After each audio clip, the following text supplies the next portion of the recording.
There's no winning the Gotham game. Whether it's the cops or Batman or hell that big blue Boy Scout from outer space, the house always wins. The solution? Smash the board, end the game. Punchline The Gotham Game. We're going to be covering issues 4 and 5 together. Nearly fell off the Punchline train, but I pulled myself back on just in time for DC to throw Alexis Kaye, aka Punchline, into the trash. Literally. I'm Sasha and this is Casually Comics, and here we've been following the trajectory of relatively new character Punchline. She first debuted in 2020, and since her debut, DC has been pushing her when there is initially some interest behind her because of her design, because of the fact that she was the Joker's new girlfriend, a whole bunch of things. The latest outing in trying to make Punchline happen was that she was given her own mini entitled The Gotham Game, a 6-issue mini that's nearing its conclusion time of recording. The series is written by Tini Howard and her husband Blake, and the art has varied throughout, but the majority of it has been handled by Gleb Melnikov. We have an entire playlist featuring issues 1 to 3, so if you missed any of that, I will of course link it down below. You can catch up for issues 4 and 5. Now, of course, a tiny brief cliff notes in case you have no time. Issues 1 and 2 saw Punchline recruiting her own royal flesh gang to try and seize control of a section of the city for her drug trade distribution. This of her designer drug, XO. She targeted Ace Chemicals and Catwoman's territory for reasons. Probably because Ace Chemicals, Joker, that kind of thing, but that hasn't been firmly established yet, if it ever is. That area at the time was being safeguarded by Aiko Hasegawa, who went on to become Catwoman following the events of Catwoman 50, which saw Selina Kyle ending up in prison. And Catwoman 50 was tied into Punchline 3, in terms of the events of Catwoman 50 played directly into things that happened in Punchline number 3, and that were not shown in that issue, so if you hadn't read that, you'd be kind of lost potentially. Even though they did reference it, there were editor's notes. Ace Chemicals was destroyed in issue 50. This left Punchline's gang confused as to what their purpose now was. Rather than explain, Punchline, who was shown to be unstable due to getting high off her own supply, plus her general instability, left after cutting up a corpse and kidnapped Harper Rowe's brother Cullen for reasons that were potentially to be explored in issues 4 or 5.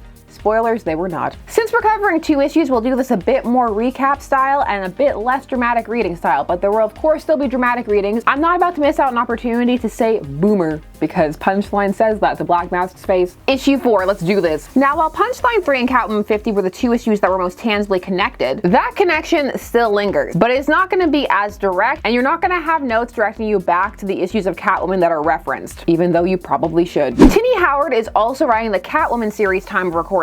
This one on her own. It feels like there's more interest in what's going on in Catwoman because those are the things that are bleeding more over. But again, without the cue to the audience who may not be reading both, this can result in things feeling a bit disjointed or unconnected. Issue 4 is a cover featuring Punchline jumping right into the fray with some of Gotham's older criminal set like Black Mask and Scarface. The art in this issue is by Max Raynor, with Luis Guerrero on colors. Bluff, who had been shown to be having doubts about Punchline and bitterness over the tarnishing of Royal Flush Gang legacy last issue, has also helped Alexis kidnap his ex Cullen, which is where we open. The 2 of them, Cullen and Bluff, talking. Listen, I know this looks bad. Okay, is bad, but trust me, it's only temporary, and just to make this a little easier, I even brought you my game tab. Battery's at like 30%, but that should last a few hours. You think a game is gonna get me to trust you? Cullen, come on, leave me alone. I don't even want to look at you.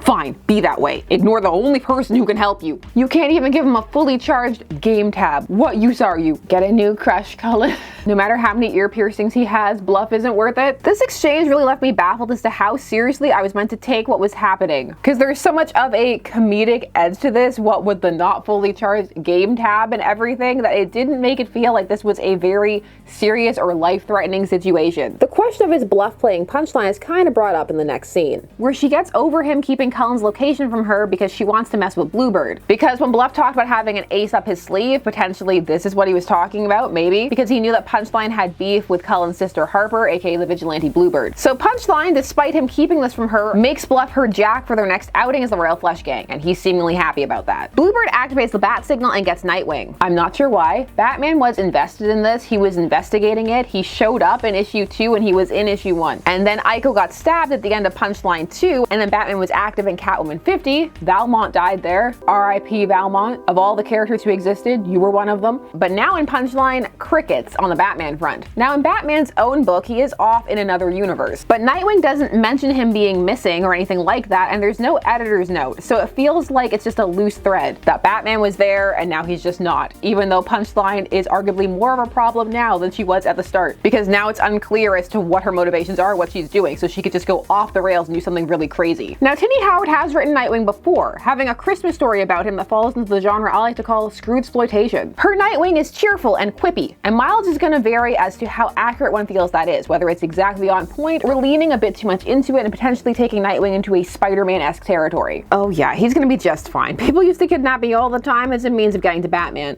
Really?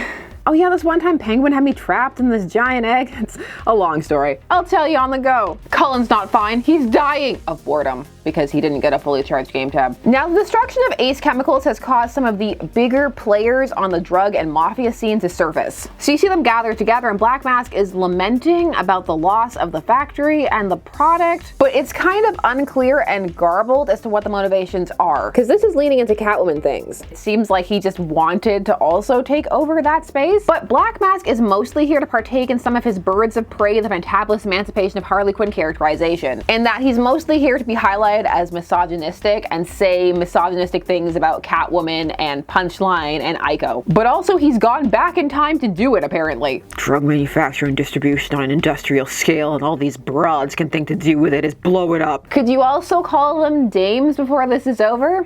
That would bring me joy. It's very unclear as to who orchestrated the Ace Chemicals, why it matters. Even if you've been following every issue of Punchline, it can feel a bit garbled as to why the reader is meant to be invested in its destruction, which did not happen in Punchline itself. It all comes across a bit more convoluted than it needs to. This is one of those instances where a bit more pointed expository dialogue would actually be welcome. Something along the lines of, now that Catwoman's been dealt with, if they didn't do it, or now that we've dealt with Catwoman, if they did do it, followed by whatever it is they're trying to do. Now we can make our move. Now the drug trade is ours. Now the territory is ours. Just something to make it a bit more clear. They could also be used to establish Punchline as a bit more of a wild card, just expressing annoyance at the fact that she's out there, complicating their plans, or just complicating the scene of Gotham in general, instead of just broads, those dames, those chicks. He hates dames. Hey, dummy, what's the gig idea? Where's my hooch? Hey, nice. They remembered that Scarface couldn't pronounce letter B and used G instead. All of that is a lead up so that they can call Punchline a gitch later. Set up for a joke at the beginning of issue 5. But it was laid out. Appreciated that nod to comic book history. I saw it. If we want to brawl, we can brawl, but first let us toast our victories. The cat has been caged. Hasegawa has been humbled. The natural order has been restored. Is that so, Roman? I had heard that there was a new Royal Flush gang in town. A copy of a copy led by a wannabe poser. Trust me, that variable has been accounted for. It has? If this has been going on in the background, perhaps these characters should have been established a few issues earlier, even in just a panel to show that they were interested in Ace Chemicals or something, rather than having all this build up with Batman, who has since dropped off the face of the earth. We see that Bluff and Knave still have beef, because Punchline is seemingly playing them off each other and their desire to be in the gang. But it's not clear if she's doing that on purpose or if that's just happening, because she doesn't seem to have much connection to any of the players in the gang. So it makes her come across less like she's a Machiavellian mastermind and more that she's just absent-minded. But it's not clear which it's supposed to be, because either could work. Bluebird and Nightwing bond and banter. Then we're back to Roman discussing how he's acquired that chemical wasteland and how they're gonna divvy everything up. This new Exo is nothing more than a designer drug, a license to print money, and now we hold the means of supply and manufacture. What do you mean nothing more than a designer drug? What else was it supposed to be? That's interestingly phrased. Tiger Shark's fleet will allow us to distribute to the Bay, to Bloodhaven, and beyond, while Scarface's crew can transport inland. Those girls can play with Gotham crime all they want. We men can go international. There is a way to write genuine, insidious misogyny. You can put that into a character and not have them come across as a caricature, and it can actually be something that's menacing and adds to them, while still keeping them as a nuanced character. This is not how you do that, but you could reframe it, and there are some moments here where it does work. But let's reframe this one scene. You can just make everything a bit more subtle. You can go back and remove the reference to broads, as much as it amused me, and you can just say Catwoman didn't know what she was doing, so it comes across as more personal, which again makes sense for Catwoman and her dealings with the mafia-based characters, and her specific history with Black Mask. Then build it up. Every time he talks about her Ico or even Punchline. Just have him say something derogatory about them specifically. Which they kind of do, it's just that they couple that with aggressively on-the-nose moments regularly. And then when you have his big speech, you can have him say something along the lines of never send a cat to do a man's job, or it doesn't matter what these women do, we have bigger plans. Or when referring to Punchline, our plans are bigger than that girl's, or that little girl's, because she is meant to be younger than other players. You don't need to say anything about we men or bold it. Curse those broads. We men know what we're doing.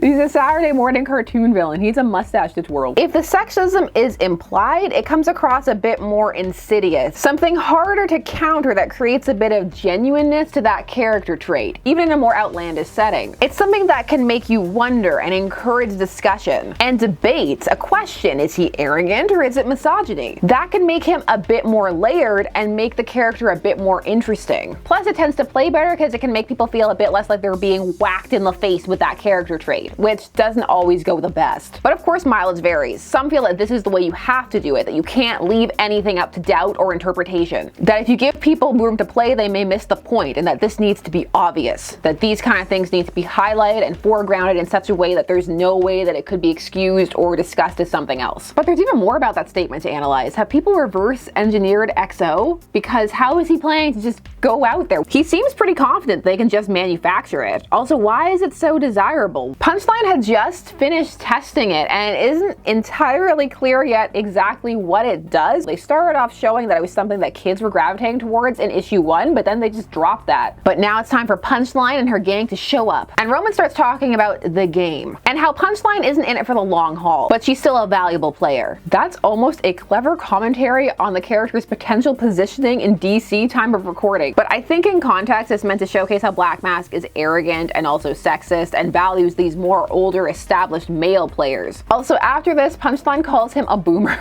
That's the problem with you boomers. It's all about money to you. Money, money, money. Remember from last issue, it's not about money, it's about sending a message. I had an existential crisis about whether or not someone would say this out loud or not in my I'm back video when I returned from having a baby, because it feels like something someone says either via typing or text or online as part of a persona, even if they're saying it as part of a video. But others felt that this could very much match Alexis because she's meant to be playing with having this more social media based persona on all the time, or that some words just do eventually become part of the common vernacular whether you expect them to or not, and they start off that way as being more typed or used in an online space but make their way out into regular parlance, like saying LOL or hashtag out loud in regular conversation. Tell me what you think down below. I'm ashamed to say I've said lol in an actual conversation setting. There's no winning the Gotham game, whether it's the cops or Batman or hell, that big blue Boy Scout from outer space. The house always wins. The solution? Smash the board, end the game. Smash the board is just one solution. The other solution is not to play. Yay, 2 videos where I got to reference that expression. Also, is the Gotham game just crime in Gotham in general? If it is, I'll be a bit disappointed. You're not an enemy yet, Roman. Just a competitor. Fold in with us and grow back the that Selena Kyle removed along with your mask. Pass. Too proud or just suicidal? There's nothing to join. What do you mean? I mean, your whole deck is about to be, shall we say, discarded. My boys are hitting Port Royal as we speak. What's she saying, Punchline? He's bluffing, babe. No, he isn't. How did he find out where they were? Anyway, back to the hideout and to Nave, our streamer from issue 1 who ended up joining the Punchline gang after they gave him some nanotech. He goes to hang out with Cullen, and they end up talking about Nave's career as a streamer, and also to continue the trend of people bringing Cullen things, he brings him some half-eaten chips. Half-eaten chips, not charged gaming devices. Cullen can't live in these conditions. Aren't you Navy SEAL? Yeah, I am. I mean, I was. You a fan? I've seen some clips. Out of context, I'm sure. It's just, you seem to do what people tell you, even if you know it's against your best interests. Do we have time to start a subplot between Navy and Cullen? I don't think so. It's interesting, but there are so many other things happening that haven't been firmly established or grounded. I don't know if we have time. One thing's for sure though, Joker sure knew a good piece of when he saw one. I'm sure whatever you saw in him, I can give it to you twice as good. See, that one works. It's skeezy, but it also comes across like he could just be saying that to rile her or rankle her up. But also there's that underlayer to it. And you have also the idea that he could be playing off of Punchline's reputation and how people view her in the supervillain community, which is an interesting concept that hasn't fully been explored. The idea that she's just the Joker's latest arm candy and there's nothing to her. This also works for the reader because we still only have half ideas as to what Alexis sees in the Joker ourselves. This sets Punchline off, and they start to fight, which leads us into issue 5. And we're gonna go right into that and do the impressions at the end because I read these back to back. Issue 5 has a fun cover of Punchline being held aloft by a bunch of ace robots while she proclaims herself queen, rocking those ripped leggings that are all the rage across the DC universe time of recording. This one starts off in Alleytown in the remnants of the Ace Chemical Factory. This with Ventura Fremont, the assistant DA, who we established back in issue 1. But it's kind of been unclear as to what she's doing. She's just been going around investigating things in general. She was convinced that Catwoman didn't blow up Ace Chemicals, even though she's a known criminal and everyone thinks she did, and there seems to be evidence and Catwoman confessed. She's super sure that it's Punchline, for reasons that have not been firmly established. Look at her outfit. I really thought it was Montoya as the Question for a minute, because Montoya recently took up that mantle again. Now, our assistant DA references some things she learned over in a Catwoman issue, but again, there's no editor's note to go there. It really would be a good idea to have those notes because it makes the universe feel more connected. It can also encourage sales and people to go check out another book if they are enjoying this one, because it is by the same writer. According to the arson investigators report, every industrial failsafe and automated deterrent had been sabotaged and the fire burned for over 7 hours. But what if the safeguards were never activated at all? This series really wants you to be invested in that explosion at the Ace Chemical plant. Again, this explosion happened in Catwoman 50. It didn't even happen in this miniseries, but it's being treated as a key plot point in this series, and not so much over in Catwoman, where we've transitioned over into her being in prison and Aiko taking over her turf. In this series, we cut from Aiko being stabbed to the chemical plant already being blown up, so there's not much investment there, and Punchline doesn't really react to it, since she very quickly abandons the idea that they need to distribute XO, and she doesn't seem too bothered by it. So it's just this overarching thread that doesn't hold as much weight as it's meant to. Even little things like having all this be investigated by Nightwing or Bluebird or Batman rather than by this assistant DA character could make it feel more tied together. But instead, it all feels a bit disconnected. But the thing is, there is the impression that it's seemingly trying to build to a shocking reveal. Who's truly rigged the Gotham game? What is it? But the question is, when that reveal happens, will all of these threads tie into it, and will it be something that one cares about? Now for issue 5, Gleb Melnikov is back, and we still have Luis on colors. This issue is mostly battles. We have Black Mask and the Boomer Gang versus Punchline and her Royal Flush Gang. I laughed too much at that. It was not that funny and I cracked up. While Black Mask's flunkies take on those remaining at the Royal Port, Punchline and the Royal Flush Gang's hangout, where 1-0 activated the Ace nanotech robots. And the reveal panel of the robot is very cool. It looks very menacing. Great. I'm gonna die with a guy who can't even break 5K subs. It's a saturated market. I was trying to build a fan base. I chuckled, but again, it's now the time. Nightwing and Bluebird are here to save Cullen from half-eaten bags of chips and uncharged gaming devices. Cullen, you okay? Can you walk? Nothing happened to him. He was mildly inconvenienced. His evening was mildly disrupted. Damn, where did he come from? No idea, but let's window shop later, my queen. Right as always, my king. The battle sequences in this are pretty dynamic, and they do some fun things with paneling. So from an action standpoint, there's a lot going on in issue 5. It feels fast-paced, and the way everything's framed, it does feel like there are some stakes, like some characters could get hurt, and we have seen characters get hurt in this mini, in all fairness. But that sense of danger is a bit undercut in that there's a lack of connection to the overall plot. It doesn't have the most solid backbone. The fight is cool, but it's hard to get invested in Punchline versus Black Mask over the Ace Chemical plant because it's not exactly clear what role that plays in the Gotham game. Does she really want it? So there's a bit less weight behind the confrontation than there could be. Same with Cullen's rescue. Not only was he barely gone in terms of issue count, but in terms of the actual canon, how long he's been gone has been like a couple of hours. And he was never really menaced or threatened, so there didn't really feel like there was a big sense of urgency for Bluebird and Nightwing to get there. Nor was it clear why Punchline took him in the first place, just to mess with Bluebird. But classic Ace the Android. This guy may look tough, but trust me, he's got a real glass jaw. Nightwing! Oh no, Nightwing's spine. But the sound effect is boom, not crackers. So that's promising. Wait a minute, nanotech. Good thing one of the first tools I ever created was an anti-nanobot field. It's true, Bluebird created this all the way back in Batman and Robin number 26. Dave. Yay, the editor's alive. Dave's back. References to Catwoman, the ongoing series running concurrent to this. He sleeps. Nanotech from years ago. He wakes. I did try to see if I could see the invention of this device in that issue, and I couldn't. Maybe I missed it. If I did or didn't, let me know. The tone as this has gone on has just gotten more and more relaxed. So Cullen, Bluebird, and Nightwing out. And meanwhile, Punchline decides to retreat. They need to regroup and then they can launch a counterattack. But as she tries to escape, she's shot. This by Black Mask and his ever-changing mask design. No! Now the sequence of events here is a tiny bit difficult to track. Queen says they should go back, but Bluff says Port Royal is their priority. But the next panel, King says she'd do the same for any of us. So is he replying to Queen? Because it sounds like he is. I mean, he's wrong because Punchline would not do anything for any of them. But the flow of his word balloons is off because it seems like he's replying to Bluff because Bluff starts talking before the next panel. Also how they're standing, because he's looking at Queen. But if that's the case, the sentence doesn't flow logically, or despite the phrasing, is it meant to mean that you know she wouldn't go back for them? It should flow from Queen to King, then Bluff's line. Also for Bluff, is he saying this because he wants to go get their hostages or because he's trying to usurp Alexis? They brought up the idea potentially in issue 3, but it's been pretty much dormant, and character motivations have not always been foregrounded in this mini. So it could be that he's doing this because he has all of these secret intentions, or it could be he's doing it because the plot needs him to, because he needs to get back to Port Royal to maybe have a confrontation with somebody there. And then King says she's a big girl, she can handle herself. This whole section just needs a bit of cleaning up and potentially a bit of replacement of where the word balloons are, just to flow a bit more coherently. Smooth.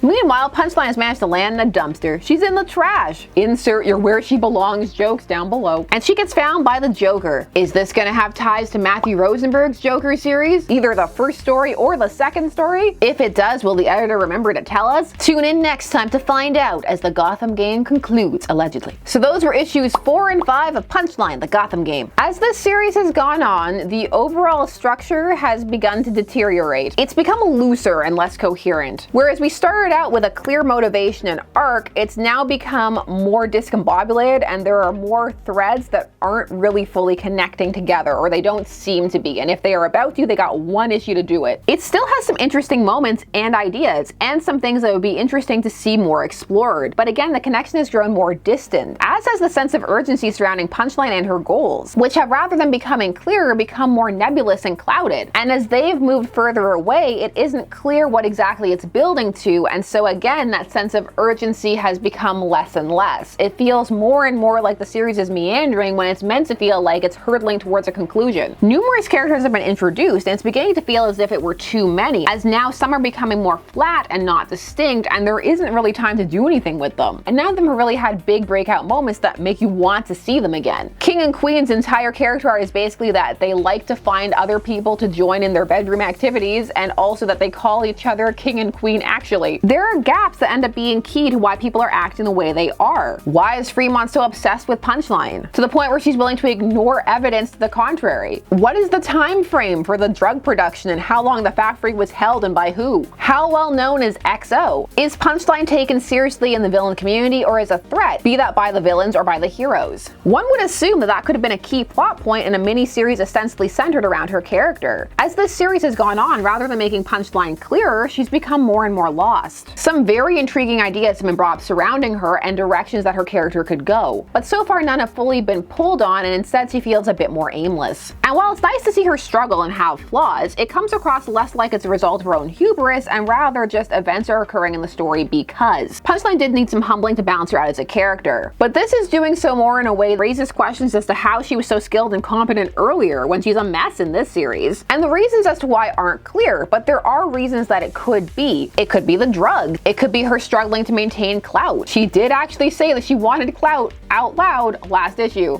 It's not about getting his attention, it's about getting his clout. It could be that she's not as ready as she thinks she is to take on established players in the Gotham Game. You could have played with that title so well. You could have had it come in only at the end and had it be said by someone who wasn't her. Maybe have Batman show up at the very end. Don't have him in issues 1 and 2, but have him swoop in at the end, having been observing everything, and just, she doesn't know how to play the Gotham Game. Or have it end in a climactic battle between Batman and the Joker, just sidestep her entirely, and have that be something that just devastates her. And then it can be something that gives her motivation to try something even bigger next time. Just that she needs to prove herself. She's not being taken seriously by all of these established players, these boomers. This series had a lot of potential. Yes, I used the past tense, because with 1 issue left to go, there are very strong questions as to whether it can pull everything together. I mean, it could. I remain open to being surprised, but it would be a lot to do in 1 issue. But we'll have to see in issue 6, and I'll be there. And those are just my thoughts, and I want to hear yours. Do you disagree? Do you feel I'm being way too harsh on this series? Do you think it's a fun, exciting, adventurous romp? Do you feel that it doesn't feel disconnected, but rather divided, and these are just various subplots? Does it make you enjoy Punchline more? Do you feel like she's a bit more well-rounded of a character now that she's making mistakes and failing? Do you think the series is meant more to be a popcorn filler series, just something more fun, lighthearted, entertaining? Do you feel that approaching it from the standpoint of trying to establish Punchline as a lasting character is the wrong way to look at it? I want to hear your thoughts, tell me. I'm just happy I didn't fall off this series. So many series I'm covering issue to issue, I end up falling off. But not this time. This time we're in it to win it. Watch it continue after that point. I don't know if we'll still be in it then. We'll see. Time of recording. I promise nothing. But we're at least gonna get through to issue 6. The prize self-satisfaction, I guess. But yes, we're still in the Gotham game. What do you think the Gotham game is? One last question before we go. And thanks so much for taking some time today to spend discussing comics with me. I always appreciate it. Please do all the YouTube things. Like, share, comment, subscribe, and I will see you again soon. Bye-bye.